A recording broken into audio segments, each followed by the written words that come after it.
Hello, everyone, and happy Tuesday. Yes, I hope everybody has a wonderful day, and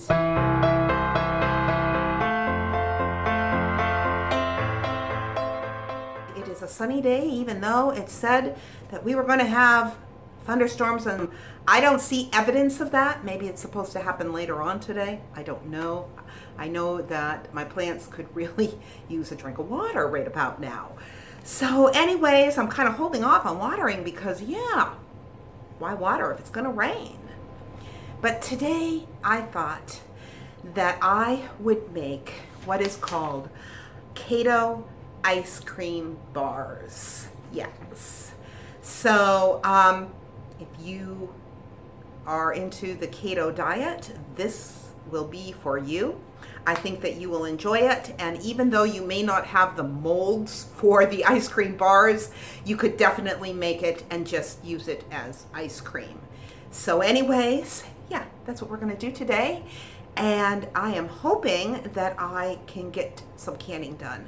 I don't know if I can because, yeah, right now Rick is at a meeting with one of the other pastors that it's just something that is required. I don't know. I don't even pay attention, to be honest with you, because I don't have to be there. But yeah, he's doing that. And so between that and then getting his dinner on, and well, you know the whole thing, life happens, like my title of this channel says. It happens, and therefore we just kind of got to go along with it. But yeah, I'm going to get everything ready and set up, and I'll bring you back in just a bit. Well, look at me. Yeah, I'm wearing my apron that my daughter-in-law made for me. But I thought that I would first read you the recipe. So you're going to need 1 pint of heavy whipping cream and a half a cup of the confectioner's Swerve, or a quarter of a cup of powdered monk fruit. I'm using the Swerve because this is what I had.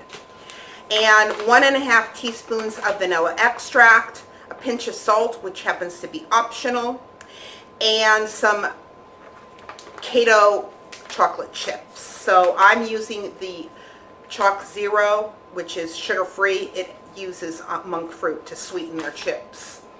And 1.5 tablespoons of coconut oil, and if you would like, you can have some chopped nuts. That would be optional. But the chocolate, the coconut oil, and the nuts, that's going to be later after we've made the bars and they're frozen, and we're going to dunk that into the chocolate. So you could dunk it in anything, actually, you know, whatever you like. But yeah, I thought that if you were on a keto diet, that this might be fun because everybody loves ice cream, don't they? I mean, I do.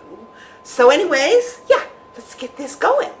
Okay, the first thing that you need to do is, if you are using molds, is be sure you set your molds onto a flat surface that you can stick this into the freezer, because once we have our mixture in here, you're not going to be able to move them around without bending them. So in here, I have placed my 1 pint of whipping cream, and now I'm going to put in a half a cup of this confectioner's Swerve.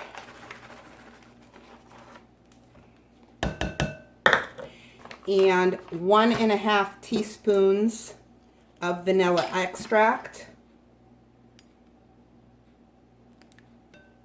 That's a half.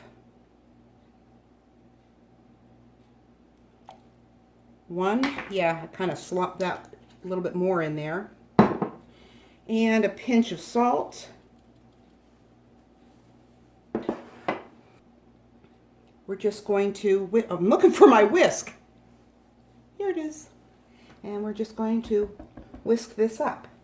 Now, if you wanted to flavor this, I don't see why you couldn't just add some essential oils to this. You know, some orange essential oil, and you could have a nice, you know, orange dreamsicle, so to speak. I think that there's lots of things you could do. You could add lots of different flavors to this to make it.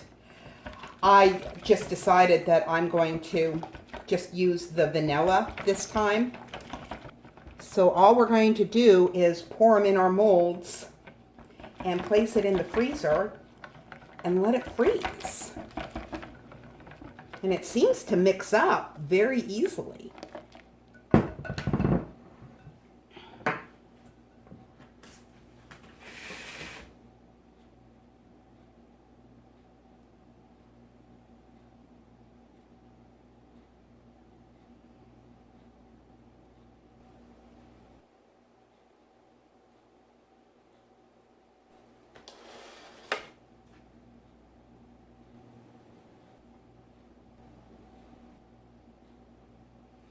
Well, I don't think I have enough for 6 or for 8 of them.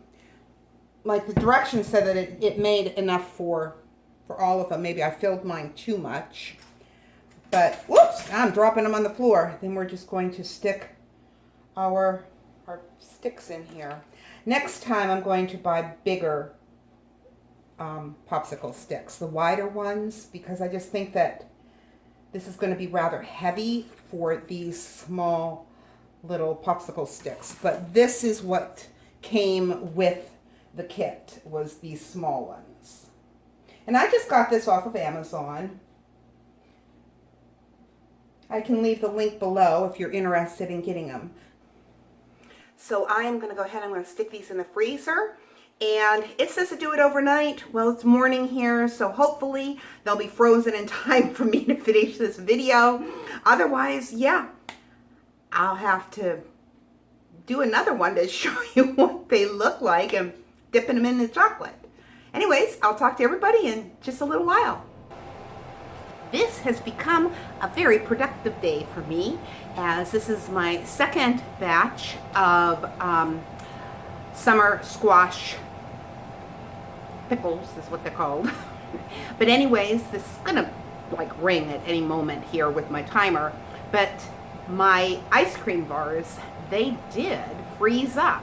So yeah, I'm gonna pan this camera down and show you what they look like. But this is how they came out. And here, let me turn them this way. It might be a little easier for me. And it just peels right back.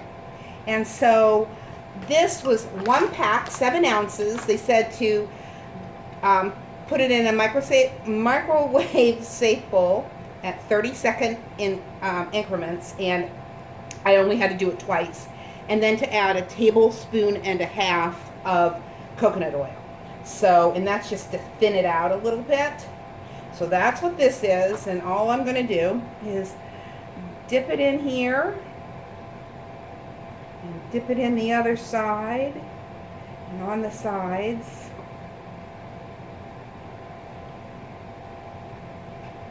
And put it on the parchment paper.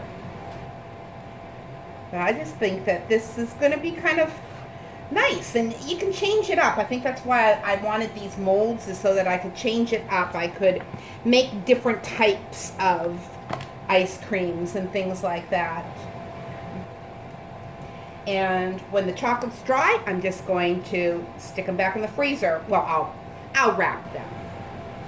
But like I said, it ended up being a productive day. I didn't think I would get to my canning, but I did. Everything just kind of worked out. The house and stuff that needed to be done around the house, well, that just is going to have to wait till tomorrow. Anyways, I hope you enjoyed this, and I'll talk to all of you in just a little while.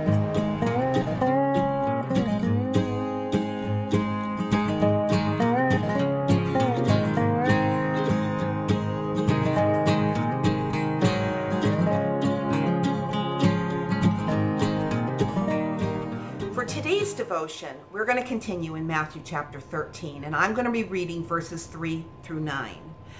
And it is the parable of the soils, or another term would be the parable of the sower.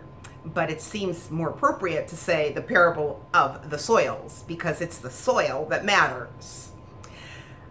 Starting in verse 3. And he spoke many things to them in parables, saying, Behold, the sower went out to sow. And as he sowed, some seeds fell beside the road, and the birds came and ate them up. Others fell on the rocky places, where they did not have much soil. And immediately they sprang up, because they had no depth of soil. But when the sun has risen, they were scorched. And because they had no root, they withered away. Others fell among the thorns, and the thorns came up and choked them up. Others fell on the good soil and yielded a crop, some 100-fold, some 60, and some 30. And he who has ears, let him hear. Now keep in mind that the meaning of parables are hidden to those who don't pay attention, to those who don't listen, but are open to those who do, which is why Jesus said, he who has ears to hear, let him hear. Now, today's parable and its explanation appears to be straightforward enough, and Jesus begins with the seed. Notice in this parable, he doesn't say anything specific about who the sower is, although he will in the next parable. Here in this parable, it can be anyone who sows the seed. The important thing for us to notice is what the seed is. Jesus says it's the word of the kingdom. It's essential that we realize that there is an invisible kingdom beyond what you or I can apprehend with our five senses. It is very real. It is as real as anything that we can see or touch. It's essential, therefore, that we understand that this kingdom exists. But more than that, the word of the kingdom is that in this kingdom, from this source, invisible and unseen, comes all that man desperately needs and is searching for in life. That is the good news of the gospel. The word of the kingdom is the gospel. Now, as we continue, we see that the first three people portrayed are ultimately hard in heart.